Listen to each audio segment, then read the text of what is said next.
Colleagues, today the Allied Movement for Change announces, over and above myself as the presidential candidate, the premier candidates for the different provinces that we will be contesting. For the Western Cape, we have Brother Faisal Sayed. Brother Faisal Sayed, would you rise?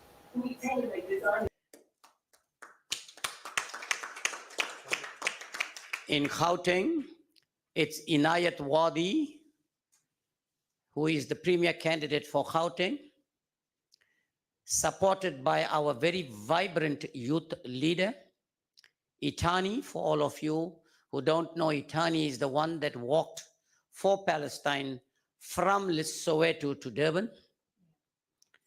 We also have Pamela Ngubane, if you know her. She's a household name in Gauteng, who is part of the AM4C, amongst many other leaders that have joined us. In KwaZulu-Natal, of course, Mashinini Mapumulu, the former deputy president of the National Freedom Party and former women's president, is the premier candidate for the Allied Movement for Change, supported by some very household names. Nazir Malik, for those of you who do not know him, a very dedicated community leader who throughout the length and breadth of this country and internationally is well known for his contribution to society. And of course, we have Rafiq Hassan, Sheikh Rafiq Hassan, who is the leader in comparative religion in South Africa. And he has also joined us. We also have a whole lot of our leaders from the different Khoi and San communities, and I welcome each and every one of you. As you're aware, I've been a member of parliament for the last 10 years or 2 decades, prior to being a councillor at the eThekwini municipality. 2024 provincial and national elections is when we will be holding the 7th democratic provincial elections together with that national elections. These elections come at a very difficult time for South Africans. What we cannot deny is that there has been some successes in the country, but very importantly, the various challenges that we face today. Low economic growth, the energy crisis, high unemployment, high levels of crime and corruption, state capture, ailing infrastructure and health services, the near collapse of state-owned entities, poor governance, high levels of homelessness, and a lack of skills among citizens of working age.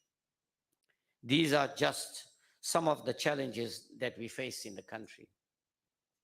South Africa today has a debt to GDP rate of 77.3%, which means that 23 cents on every rand that is collected is spent towards debt service cost or interest. And if we continue in that direction, South Africa will reach a fiscal cliff, which will affect our sovereignty in this country. But over and above that, there is a concerted effort by the West and the Zionists to have a regime change in South Africa and to take control of this beautiful country, South Africa. Let us not forget that the wealth of this country should and must belong to the people of this country. Let's talk about the first indigenous nation in this country. 30 years into democracy, they enjoy no recognition whatsoever. No restitution of the land or their rights. Their chiefs, their elders are not recognized. Despite their cries for freedom and for recognition, they are ignored. We cannot deny that if anyone has the right in this country to the land, the wealth, the water, the minerals of this country, then it has to be the first indigenous nation, because everybody came into this country, black, white, Indian, all came into this country, colored, all came in here and found the first indigenous nation in this country. And the question is, how long more will we sit back and allow ourselves to be marginalized and victimized? When will we get back what is rightfully ours? Throughout my political career, I have fought for the people of South Africa so that the structures of our democracy can work for our people. One such instance is our initiative to empower the South African police services. As you know, the first thing we do is we attack the South African police services with the high levels of crime and corruption in the country. But is it really the police to blame? No.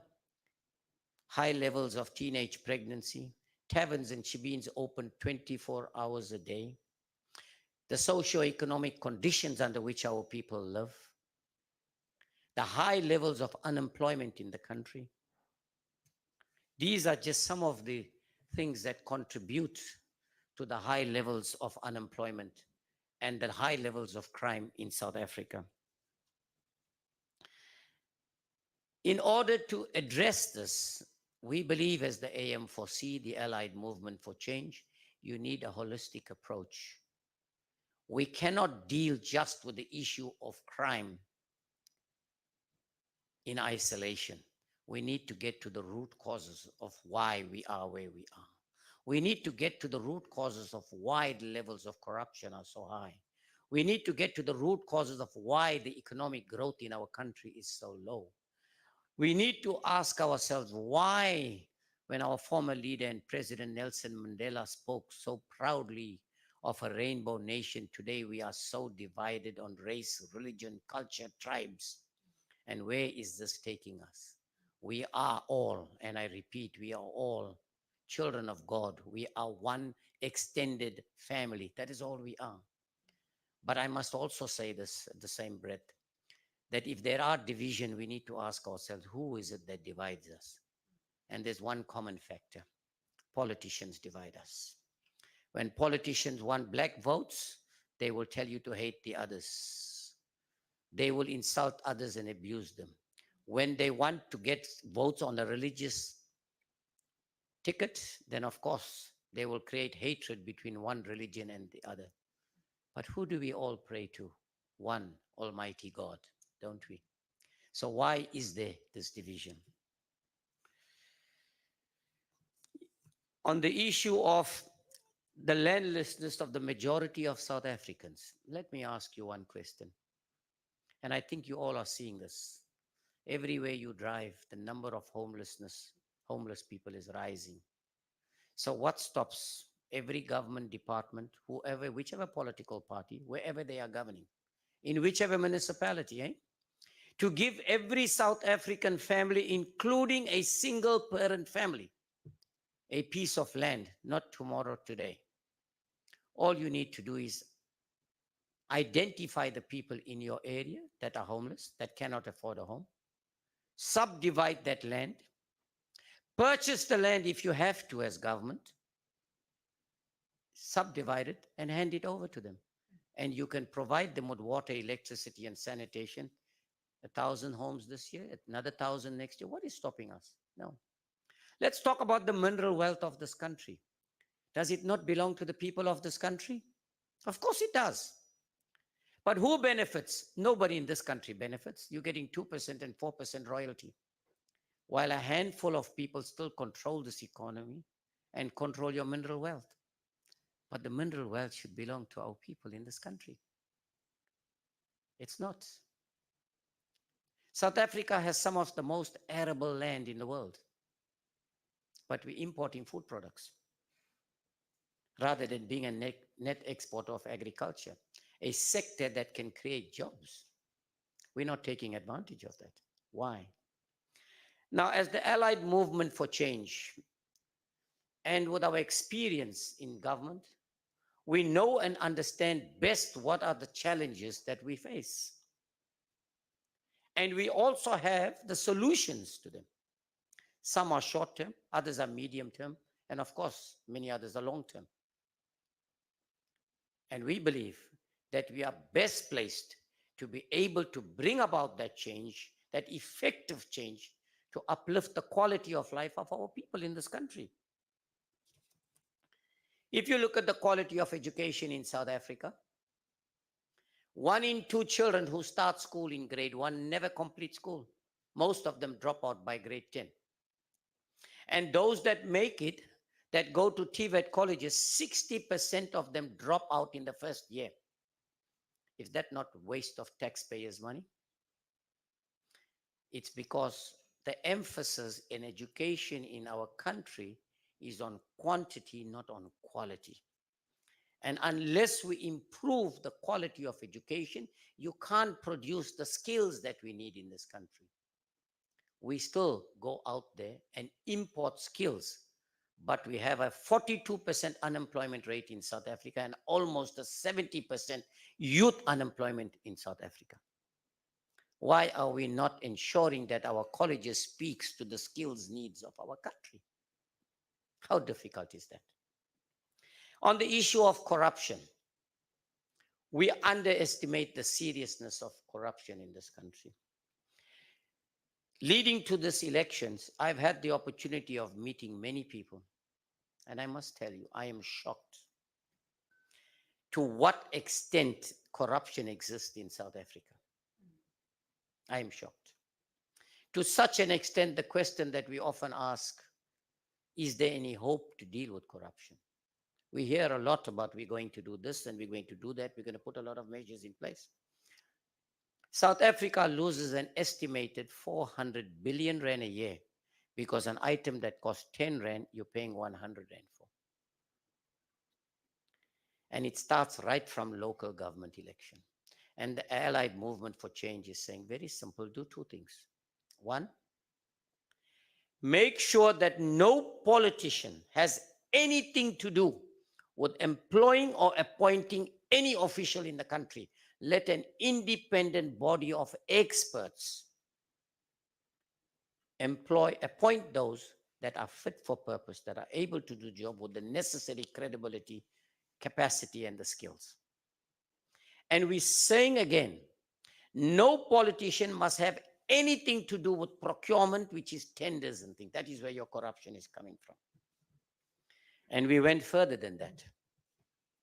We are saying on a monthly basis, wherever you're procuring in whichever structure or whichever sphere of government, local, provincial, or national, make sure that you advertise in the local media and on your offices in there a contract that is awarded, to who you have awarded it, what is the value of that contract, what is the itemized billing, who are the directors. So the people in that community will know who's getting all these tenders, how much we're paying for it, and whether an item that costs 9 rand, you're paying 9 rand or you're paying 100 rand for. In that way, you will reduce the levels of corruption. We heard the president talk yesterday, President Ramaphosa, on question session on lifestyle audits in the country. It's a great initiative, but not enough, because corruptors know how to beat the system. And you and I know, if you can't put the business on your name, you'll put it in the name of a friend and a family. These are some of the things you'll do. But the Allied Movement of Change is saying, let's close those gaps. But I want to say to you, for 7 out of the 10 years in Parliament, I have been repeatedly trying to address that and put those measures in place. But because of limited support from other political parties, we were not able to achieve that. Why no support from other political parties? Because whichever political party, wherever they govern, do exactly the same thing, appoint their own people, give these contracts to people they know, because that is how they sustain themselves. That is the crux of the problem in the country. If you talk about petroleum, Sasol, government owned, eh? But who decides the petroleum price? internationally. Who decides our health policies? World Health Organization. Who controls our economies and financial system? The International Monetary Fund, World Bank. When are we going to, in Africa, take back control of our beautiful continent, Africa? When are we going to do this? When are we going to be beggars to the West who will dictate to us what we can do, what we should not do, what we should pay, what is the value of our currency? How are we going to, and when are we going to do this? Just look at your minerals. You're selling them raw and buying it back finished, which you could have created a industry out of to create jobs. Why can we not do this? When will we pull out of the World Health Organization, like President Putin has said, let's have an alternative World Health Organization? Where do you think COVID came from? Where do you think HIV and AIDS came from? Let us not forget white supremacy and dominance all over the world to reduce the population, which is exactly what the Zionists say as well. That the Zionists say that ordinary Jews are not part and parcel of them. They are inferior, they are subhuman. And they've also said Africans are subhuman and barbaric. This is what they think of us. From the days of colonizing us to today, nothing has changed in their vocabulary. But yet, look at this beautiful country, South Africa, for the last 30 years. What has happened? This entire economy has been captured, no matter which sector you look at. It's captured to such an extent that if you want to take drastic steps today, you're not able to do it. That is how difficult it is. When can we take our economy back? When can we take our industries back? When can we own our land? When can we own our water? When can we own our minerals? If President Masisi in Botswana can say that, why can't we do it? What did he say to De Beers? I want a win-win situation for my people. And I've raised this with the Minister Mantashe, and he's agreed with me. I said, can we at least have a 50-50%? So 50% of the wealth shall go to the benefits, will go to the people. And the private sector can own 50% and do the mining. So that we can take back what is rightfully ours. I want to say that we are in such a dangerous situation in this country that the liberation that we fought for, that the freedom we fought for is at risk. We are about to lose that. And we are about to go back to the days of colonization. If you listen to the statement from John Steenhuisen, what did he say? One of the most despicable things you can hear anybody says. He's trying to justify what is happening in Palestine. And what does he say? Have any of you heard that? One man's genocide is another man's freedom. Can any human being in their right mind be able to make a statement of that nature when children, women, and innocent people are being massacred from the land that belongs to them? The very same Palestinians that have always been there when the Jewish community needed them, they lived happily side by side for hundreds of years.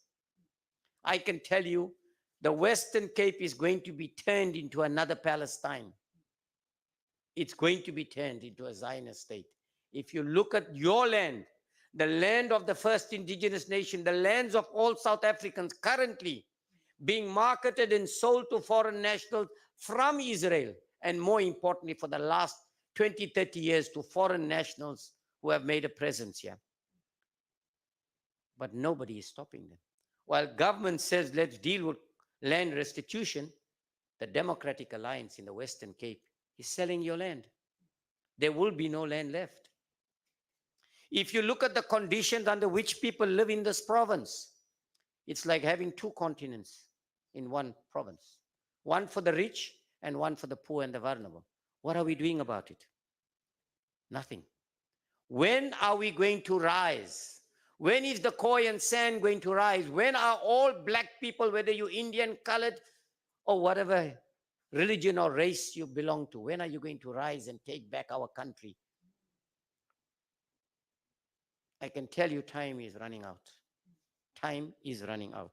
Now, this election is a very important election because a lot of funding is coming into this country. Funding is coming into this country to change the regime, to overthrow the regime. When you touch or tramp on the toes of the West, it clearly means you're looking for trouble. If you look at what Libyan leader Gaddafi went through, has anybody in this world given their people what Muammar Gaddafi gave his people? Nobody. But they killed him because he won't toe the line.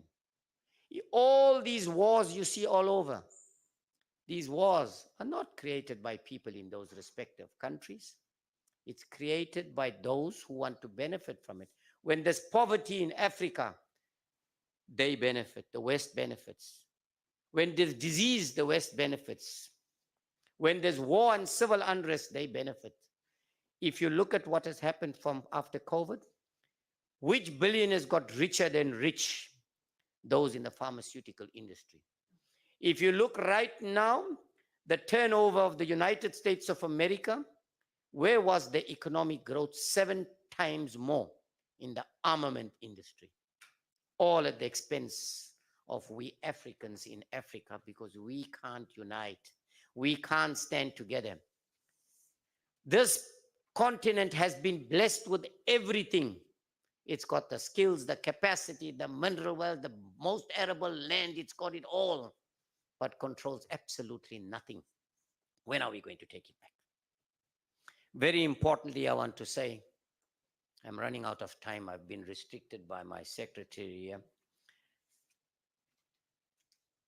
What we don't have is unity amongst our people so that we can come together for a common purpose of improving the quality of life of our own people.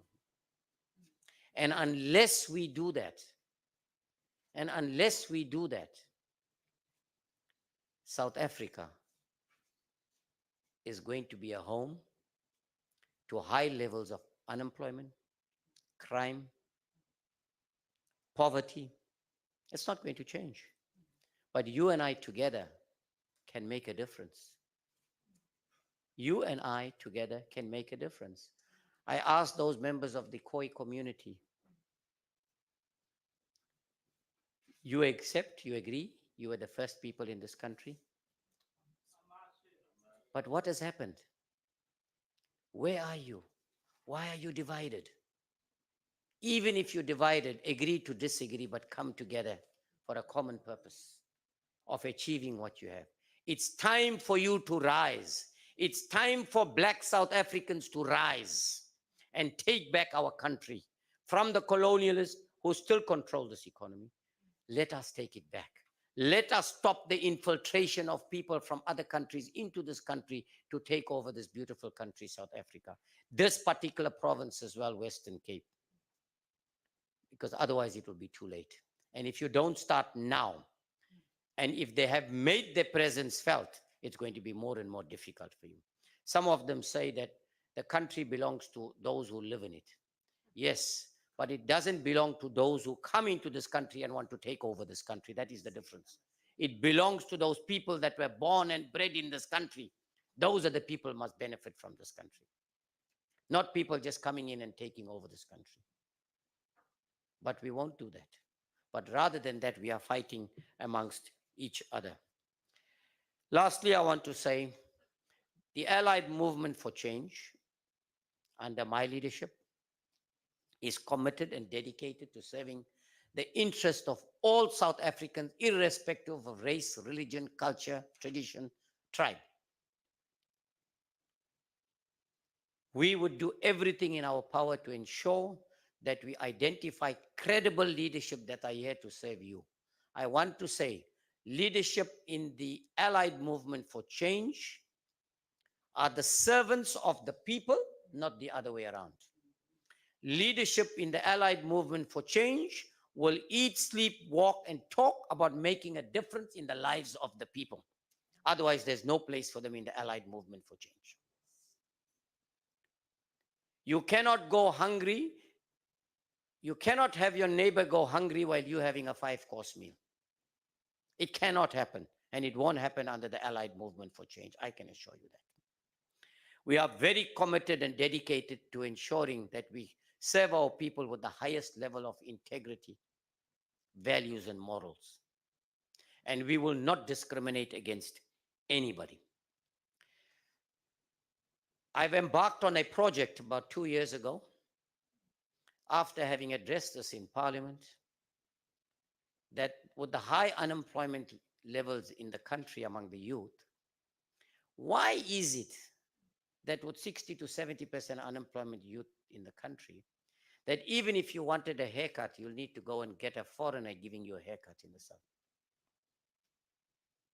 But yet, look at the high levels of unemployment in the youth. So what did we do? I initiated the project, and I'm very happy to and pleased to announce that I initiated the project of and bought a franchise in the beauty industry. And today, many of our lovely ladies in the back will be graduating as beauty therapists, which will not only create an opportunity for them to have jobs, but to creating an opportunity for them to have their own businesses and create more jobs by employing others. We've also have many others that have qualified in KZN, not only in the beauty industry, but also hairdressers and barbers. And we are glad to say that the next lot will be in Paro Park, which is starting next week. And of course, the year before, we've done about 37 girls in KZN. Those are just one of the different projects that we will concentrate on in order to create jobs in South Africa and empower our youth and empower our women and our youngsters, particularly those boys who find themselves, those youth who find themselves in a helpless situation. And when you find yourself in a helpless situation, what happens? You end up being recruited by drug dealers, gangsters, and that is what is happening. We also engage in many other projects. We sponsor a lot of sporting clubs, football teams. We have feeding schemes all over. But what we have endeavored to do, which we will continue, is rather than giving people a food parcel, we want to empower them so that you're giving them back their dignity and their identity. So I want to say to all of you that have a part of Allied Movement for Change, we welcome you. We thank you very much for being part and parcel. Let's work together for the betterment of this beautiful country, South Africa. Let us fight for the rights of all those people who have been marginalized for such a long period of time. Let us protect our women. Let us protect our children. Let us ensure that South Africa is a better place so that we can all live in unity, in harmony. I thank you all.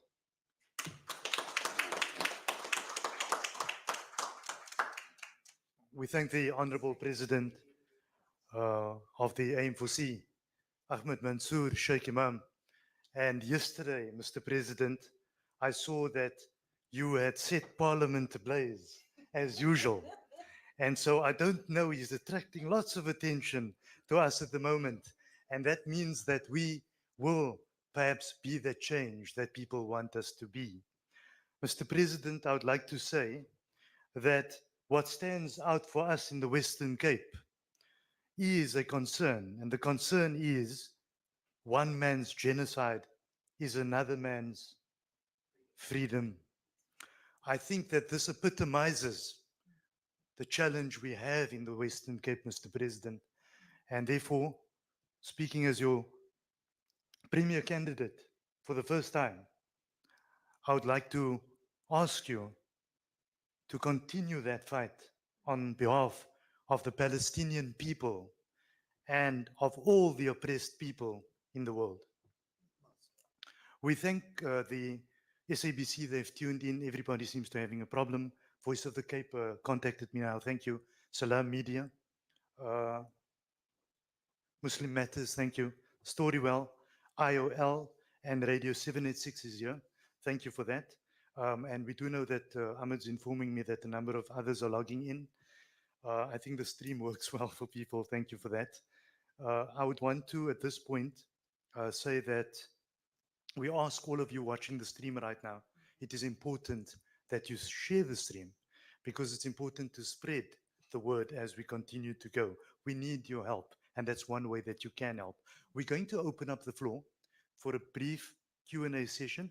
I told a number of media houses this morning, can we take the stream? Can we take the stream? Yes, you can. But when it comes to questions, you're going to have problems asking the questions. So, Mr. President, they can bother you after the press conference for that. But we're going to take some Q&A if there is. And then what we will do after that is if you want any one-on-one interviews with the president or anybody else, we can handle that on the side, on that side. And then we'll head into the brief graduation. We've got a microphone there. We see there's a first question by Muslim Matters, a huge activist in our community, Mr. Abdurrahman Khan, please. Good morning. Assalamu alaikum. I have many questions, uh, but I think I have to limit that. Mr. Khan, could we ask you to stand up just for the sake of our streams and so? Thank you. Is Shaik comes from the NFP.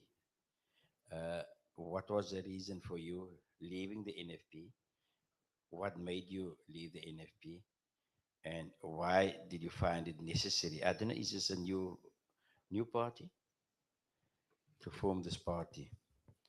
That is the one important question. And then also, why should people vote? If you look, there's over more than 100 parties. And what makes you stand out amongst all those other parties? You've spoken about corruption. And when people speak about corruption, mostly only speak about one party. But if you look in the Western Cape, the DA is so corrupt. In fact, in one sphere that I'm always involved in, and that is education. There's so many things, corrupt things happening, and nobody seems to speak about that. Then we speak about gentrification, what's happening, and we look, we know that people have never returned. For instance, District 6, and I mean, people have stayed in Bishop's Court. They were forcibly removed. They stayed in Upper Claremont, Upper Wynberg, and we look at in the Middle East. We look at Palestine today. People still walk with the keys in their hands to return. The question is, do you see that happening in this country? And will you reverse gentrification? Then you have also spoken about outsourcing. Oh, I don't think you spoke, but will you outsource? Or, and then about tenderpreneurs. Okay. Well, okay, I've been said, I've asked too many questions, but I think for the time being. There's a request for us to just take one or two more questions, and so that the president of the party can handle all the answers in one session. Any further questions by anybody? Mr. Trevor. Yes, thank you, AM4C, and I'm Travis Kuman of IFASA, which is a wing from FUNZA. I've listened to AMC's distress call on the resources of the country that have been utilized and still not under the hands of the original people, which is Aboriginal, San and Khoi. My question to the president of AM4C, if we see last night and over the weekend, our people are dying on the West Coast, can you make it a priority to not visit those areas, but to make a call on government when you go to parliament?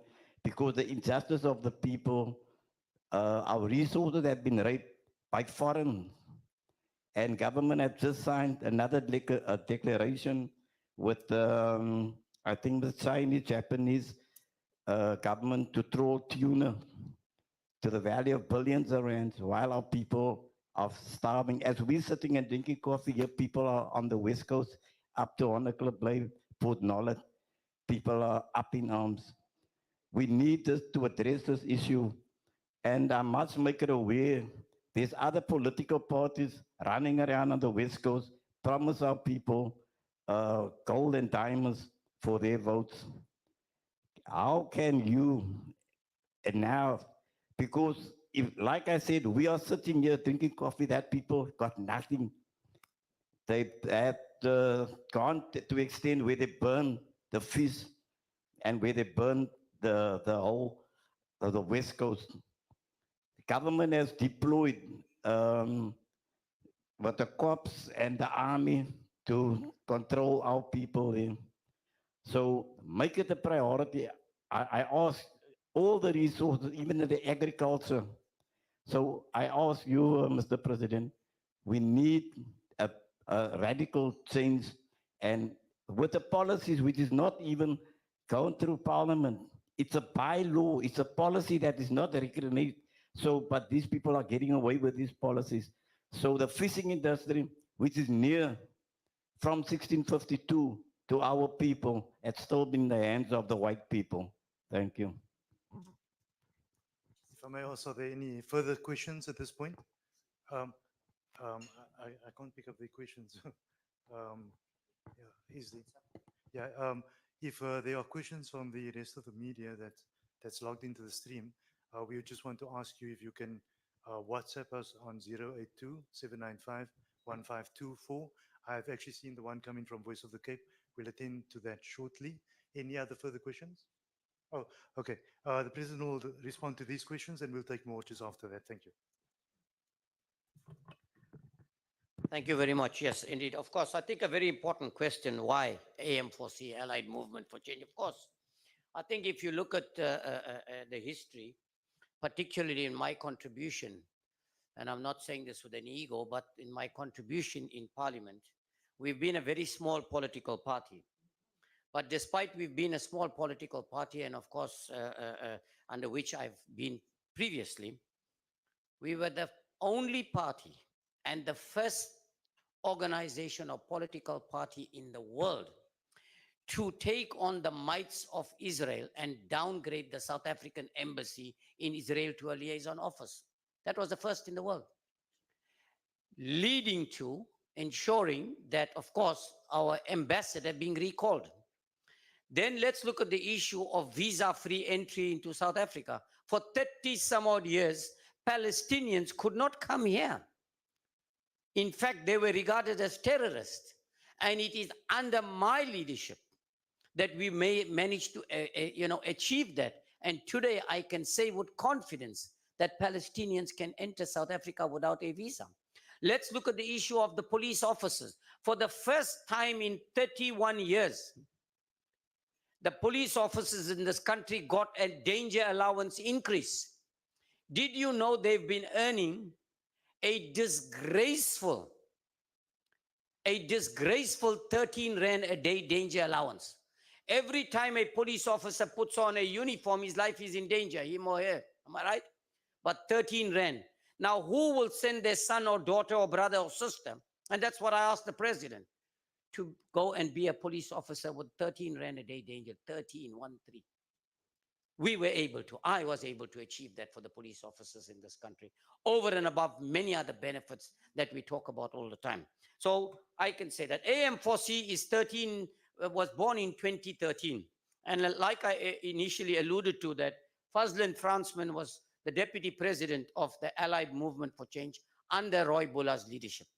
Okay. And so they have been in power for quite a while. We have a councillor in Roy Bulla in the Mdoni municipality in KwaZulu-Natal. But then the question I think that arises is to why did I leave the NFP and come to it's a very good and very important question. Why would anybody who's happy, it's like if you're unhappy with your wife, you would take another wife. But here it's different.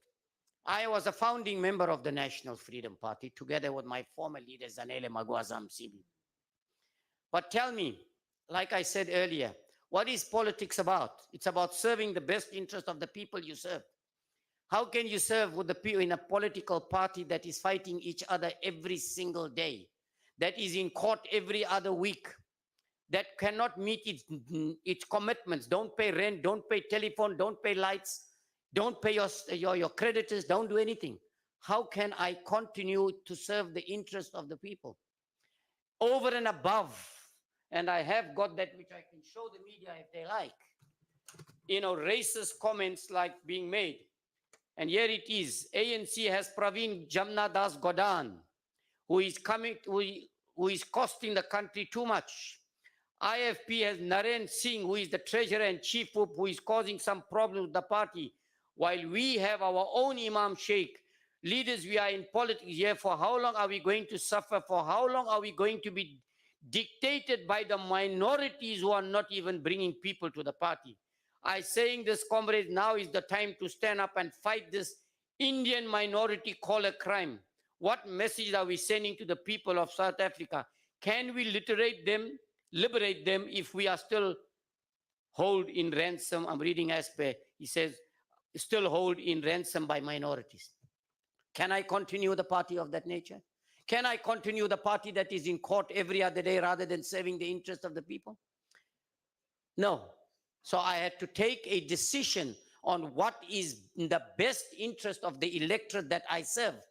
And based on that, I've taken this decision. But I want to say this to you, that me creating or being part of the Allied Movement for Change or taking over the Allied Movement for Change came with the support of many people from the National Freedom Party who have asked me to have a plan B given the state of the NFP and years of infighting, which is taking it nowhere. So I had the blessing, and I still have the blessing of many of the people from the NFP, including the former deputy president of the NFP, who is now the premier candidate for Allied Movement for Change in KwaZulu-Natal. So yes, I would not have left if we were able to serve the interest of the people. Politics is about the people, not about ourselves and self-enrichment and power. I hope I've answered that question. Yes, on the issue of District 6, I agree with you. And I've raised it many a times, many a times, with different structures, at different levels of government, including in our question session and thing. And you are absolutely correct. Why? 30 years into democracy, nothing has changed, or very little has changed. Why? Just like the first indigenous, nothing has changed. District 6, 2%, 5%, that is all. But look at what is happening to Salt River, Woodstock, all those areas. Just look at what is happening there. So I can assure you that the Allied Movement for Change will be in the forefront of it.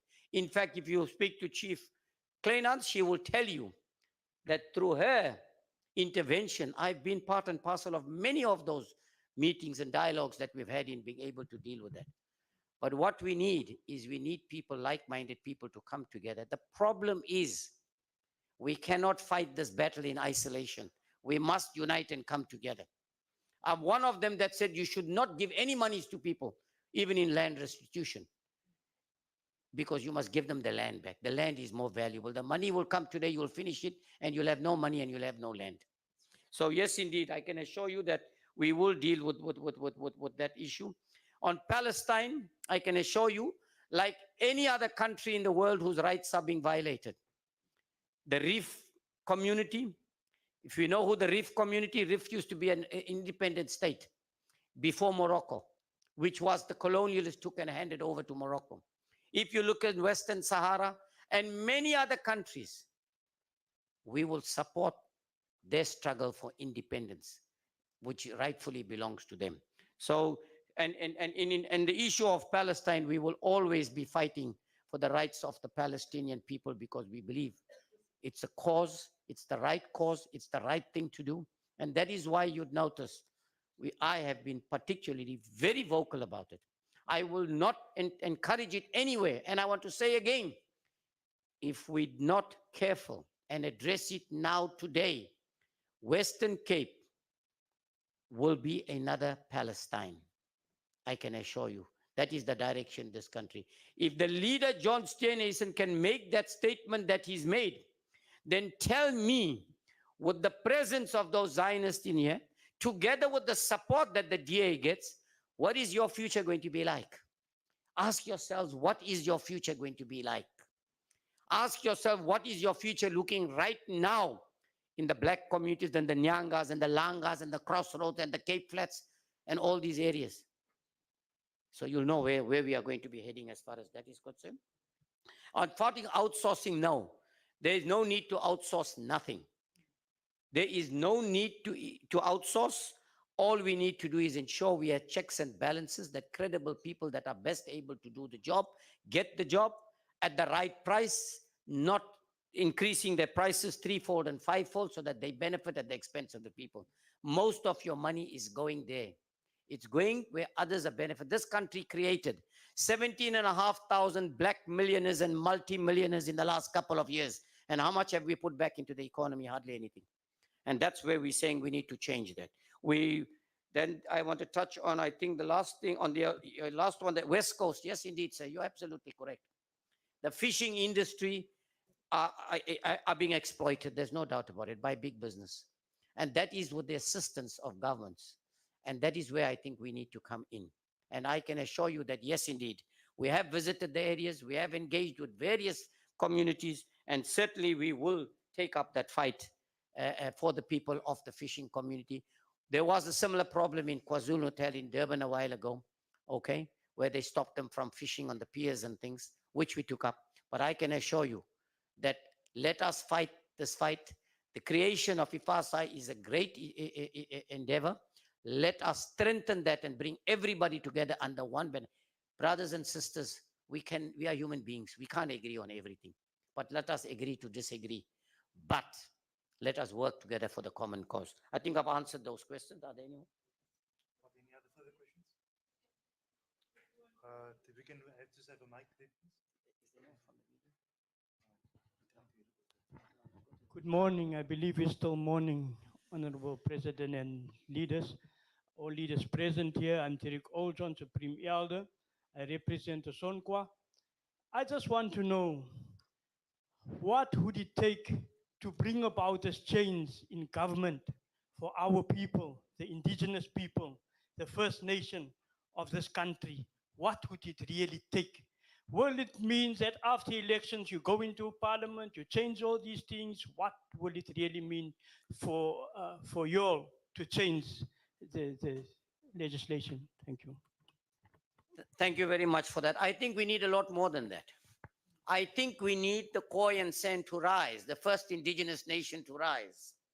We need you to, it has happened in many other countries. They have enjoyed the benefits. Those that have taken on their governments have benefited. Why is it not happening here? Of course, I must acknowledge the FINZA and the Equality Court claims that are being put. And in fact, it's a decision in the right direction. I must applaud that. And I think everybody must come together, demand what is rightfully yours. But over and above that, I said before, and I'm saying it again, the first indigenous nation needs to ensure that you have your leadership in every government structure, whether it's local, provincial, and national. Let us bring this country and the city of Cape Town to a standstill. Let them understand that no longer you're going to sit back and allow them to walk all over you. That rightfully speaking, the land and the wealth of this country belongs to the first indigenous nation. Everybody else is claiming rights to it, but very little is coming from the first indigenous nation. So together with the representation that we have with the first indigenous nation, we are hoping that in parliaments and in the legislatures and in the councils in 2026, we'd be able to be a greater strength, that we'll be able to fight this fight together and demand government's recognition and, of course, ensure that you reap the benefits of what rightfully belongs to the first indigenous nation.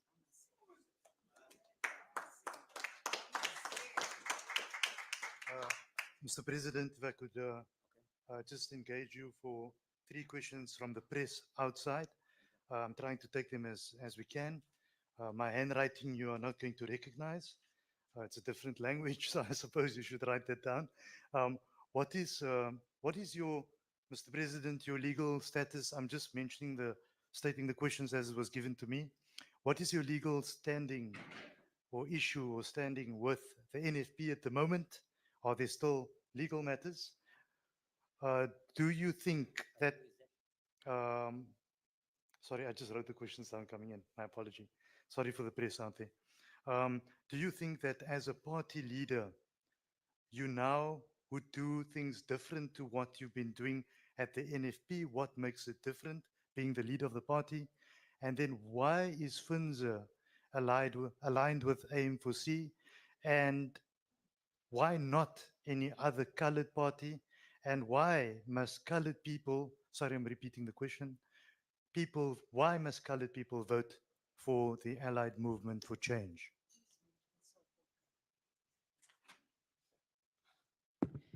All right, first of all, let me, and I knew this question was coming, so I prepared for it. But I learned over the period of time that you must be ready to answer any question. And I learned this from my late, very committed and dedicated friend journalist, who I used to spend almost 7 days a week with in different media stations, Shafat Ahmed Khan, may his soul rest in peace. And he kept me on my toes because I had to Google late at night, Google early hours of the morning, because every day I was with him on the media, and I had to be ready and prepared because he can come up with a question on something that might have happened 2 minutes ago. So I had to always be abreast of what the latest doing. On the issue of the legal status to the NFP, it's very simple. I am the president of Allied Movement for Change, like I've indicated. I had no choice. I want what is better for my people, and the only way I can serve my people better is by making sure that I'm in a political party that has the interest of the people at heart. As far as the legal status, remember, I'm a public representative in the National Assembly. There is or a perception out there or misinterpretation. People often think that when you belong to a political party, you are a deployee to parliament. And I beg to differ with that. I went to parliament, okay, because I was with the NFP. But why was I the NFP? What is the NFP without members? Nothing. I was a member, right? The people that voted for the NFP will not vote for an NFP if there's no people in the NFP, right? Why do they vote? Because they look at the list. On that list, there is Dr. Fick, Chief Tanya Kleinans, Shaik Emam, there's a whole lot of people. So people vote for a political party, but importantly, they are directing their votes to those people, those leaders whose names are there, because those are the representatives that they need in parliament. So when the people that voted in the elections saw my name also, Shaik Emam, there, many people, okay, I don't have a wife, but an ex-wife, but even she voted for me. Why did she vote for me? Because she believed that I can make a contribution. And so today I remain as a public representative in parliament because I was chosen to represent the people until 2024. And that 2024 elections is coming to an end in 29th of May. But very importantly, over and above that, with the infighting that takes place in the NFP, there was a settlement agreement that I brought the factions together in 2019 so they can contest this election. I personally, alone, brought these factions together. And that agreement said that Honorable AM Shaik Emam will be the national PLC member and contact person and things until 2024. And that was signed by my former leader, may her soul rest in peace, Zanele Kamagwaza Msibi. Because she believed in me, because we were inseparable. Despite what I've experienced there, the only woman that gave me the protection, the guidance, the wisdom, the strength, and the courage was Zanele Magwaza Msibi.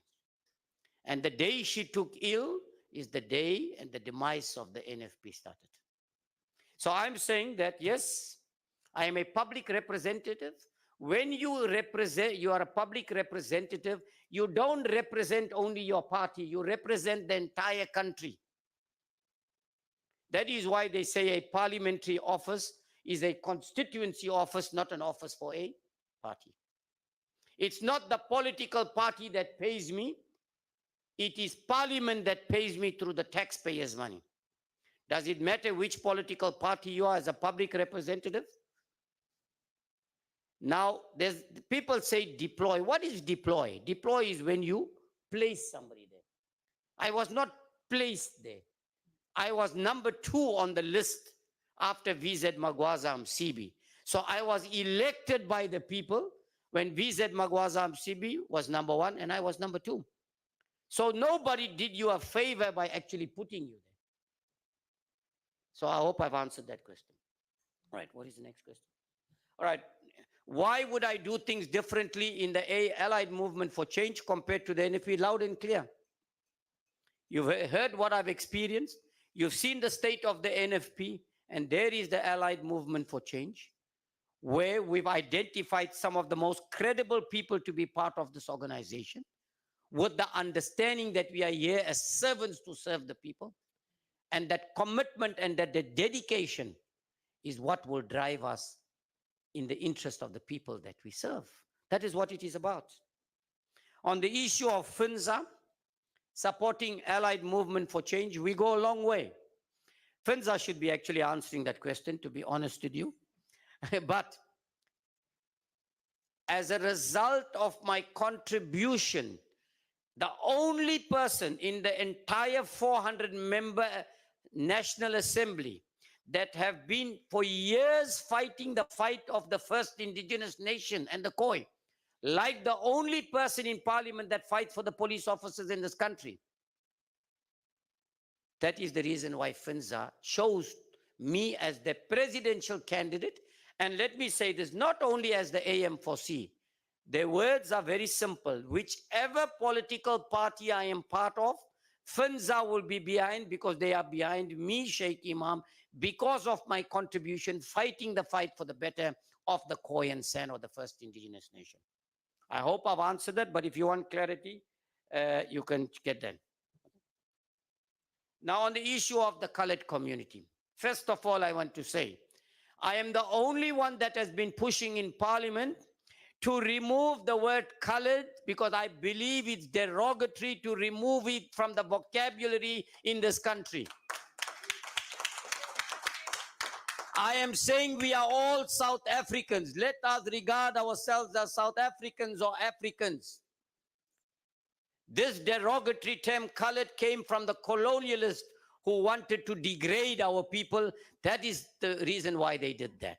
And let me say to you again, how many people have you heard in parliament stand up and talk about the plight of the so-called colored community and black communities in the Western Cape?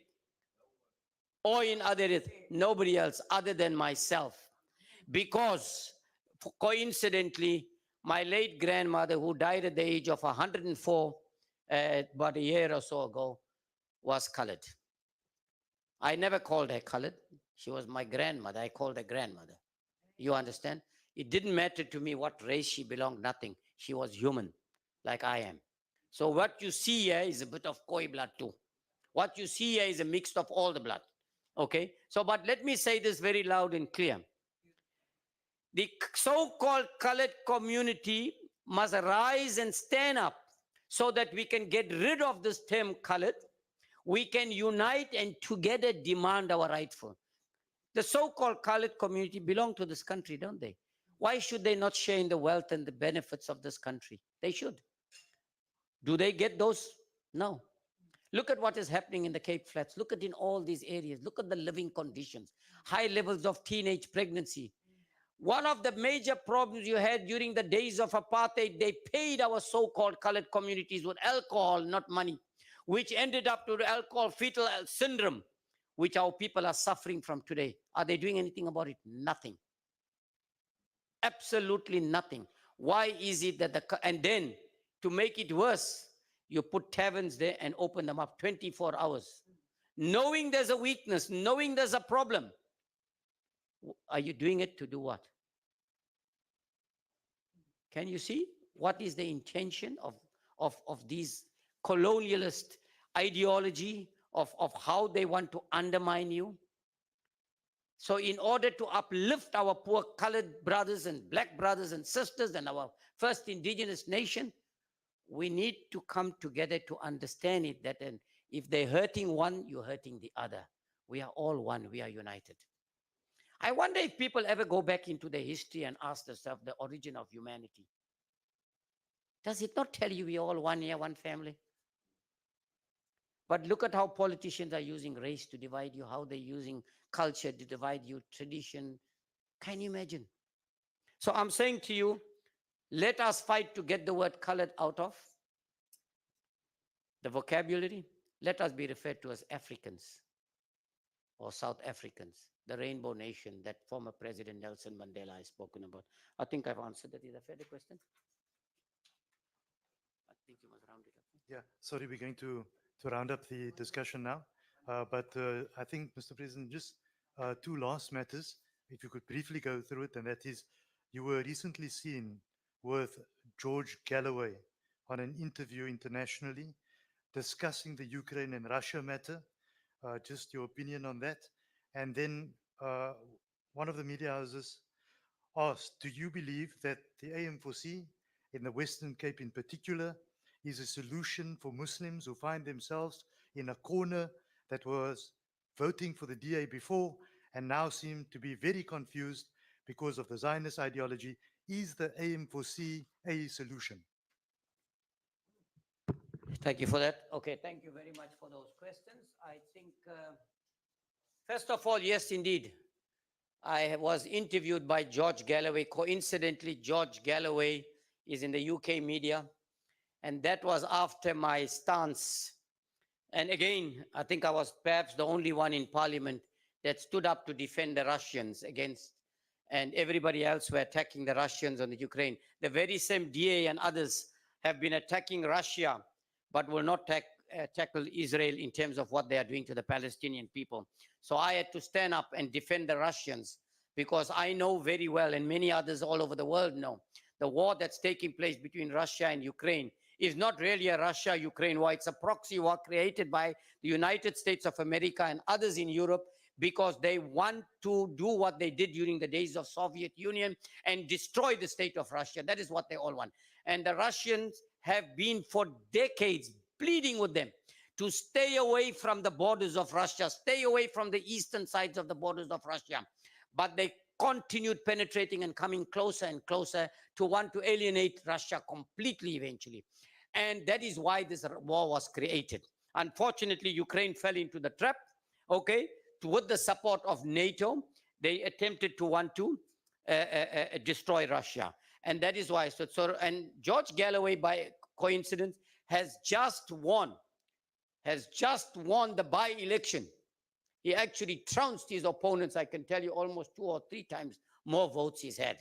And so we were, and he said to me in the interview, it's on Twitter and wherever, and he said that what I did is what he expected the government of the ANC to do, because Russia was here when we needed the most. It's countries like Palestine, countries like Russia, countries like Libya, countries like Zambia, Zimbabwe, Swaziland, that were in the forefront of assisting us to liberate us. And why should we not be there for them today? Why should we not be? We owe it to them. So yes, indeed, I think I've answered that question. Yes, indeed. I think that's the only choice we have. You know, I want to tell you that if you're looking for a political party who are with leadership that are dedicated, committed, with credibility, with the highest levels of integrity, who know and understand and will not be bought off and will conduct themselves without fear or favor, then the Allied Movement for Change is your only choice. And I can assure you, we can all assure you as leadership of the Allied Movement for Change, that the AM4C will act in the best interest of all the people we serve. And we say it again, without fear or favor, irrespective of your race, religion, culture, tradition, gender, we will serve you all with the best of our ability. But I can also say to you, for the Muslim community in the Western Cape and all over South Africa, you have seen our commitment. You've seen what we have done as far as Palestine is concerned. You've seen our stance on many other things that are taking place all over the country and all over the world. And that alone should tell you that the Allied Movement for Change is the movement that can bring about change in South Africa, will bring about change in South Africa. And I can assure you one thing. We've been in coalition governments before, and you can see every coalition government is collapsing. You know why it's collapsing? Only one reason. Because the focus in coalition governments is about money and power and control. The Allied movement for change will not be tempted by positions or resources through ill-begotten means. All we will concentrate in is putting in place those measures we spoke about earlier on in order to eradicate corruption and ensure, of course, that we improve the quality of life by serving the best interest of the people you serve. Thank you. I think I've answered. Yeah. Mr. President, there was another matter, but I've been put under pressure, so we can ask you to just for a minute. Okay. What is it? Okay, on the issue of land, we can say to you, there is no doubt about it. Any South African family, and I've said this before, that does not have land or cannot afford the land, cannot afford, whether you are colored, whether you are black, whether you are Indian, whether you are white, that is going to be one of our priorities. To identify land in South Africa and subdivide it and distribute it to our people. Yes, indeed, there will be a problem as far as resources when it comes to development in terms of the provision of services like water, sanitation, but that will be done periodically as in terms of the budgets that allow for it. But I know very well, in my observation, that if you give this opportunity to people and give them that land, what people will do with that land before even the water and electricity and sanitation comes. People will develop those, take that land and develop them into mansions. I'm quite convinced about it. We have seen it happen before. So yes, indeed, we will concentrate on that and ensure. That is not the only thing, even on the issue of land in the farms, we've given a solution. A farm owner cannot allow the farm workers to stay there indefinitely even after they retire. Otherwise, the farmland, let's be honest, is going to become a housing complex. But what is the solution AM4C has given? I've initiated it a while ago. All you do is the moment you start working a farm, you go into the database of the local municipality on the waiting list for a house. The farm owner will pay a small contribution every month to the municipality to build your house. The municipality will provide the land and the services. The day you retire from there, you will move to your new house because you've been on the waiting list. The municipality will make it available. It's a win-win situation for the farmer, and it's a win-win situation for the farm workers. Thank you very much. Thank you, Mr. President, and thank you for that very inspiring response. Another round of applause for the President. Thank you.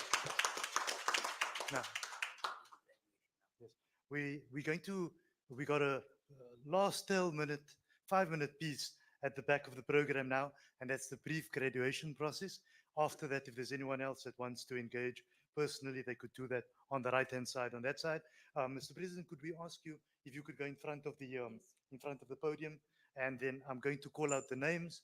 There are some more people, but it is a weekday, so it becomes a bit difficult for our youth to join us, whoever did the course. I'm going to call out the names. If those people can come up appropriately, and Mr. President will then hand out those certificates. We start off with Stacy Leila Ford, and a round of applause.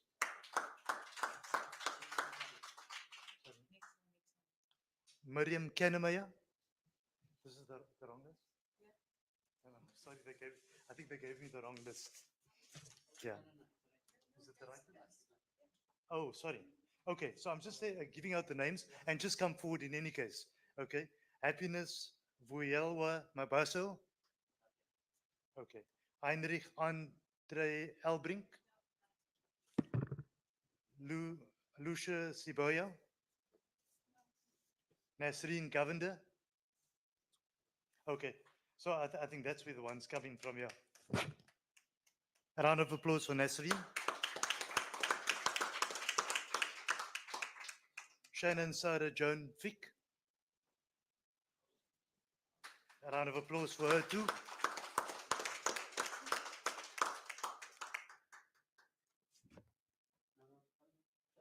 Firdaus Samuels. And we understand that these courses were completed under the auspices of our Honorable President, and these young people will now have an opportunity to go into society. Firdaus Samuels. Not there. Fariksha Debram. A round of applause to her. Clinic Netsai Mvulo. Claire Netsai Mvula. She's here. A round of applause to her. Nosip Puo. Sorry, who else is here? No one else is here. Okay, sorry, the others are not here now. I just got that cue. Thank you for that, Mr. President. Did you want to, Claire? Could you help me, Dr. Fick? Oh, there we are. Thank you. Ladies and gentlemen, just a round of applause to all the recipients of this. This is a ticket going forward in their lives and a testament to what our Honorable President Ahmed Munzoor Shaik Emam has been doing in our communities. A big round of applause again for them. We thank all the members of the press, those online, those that are present, those that have posed questions.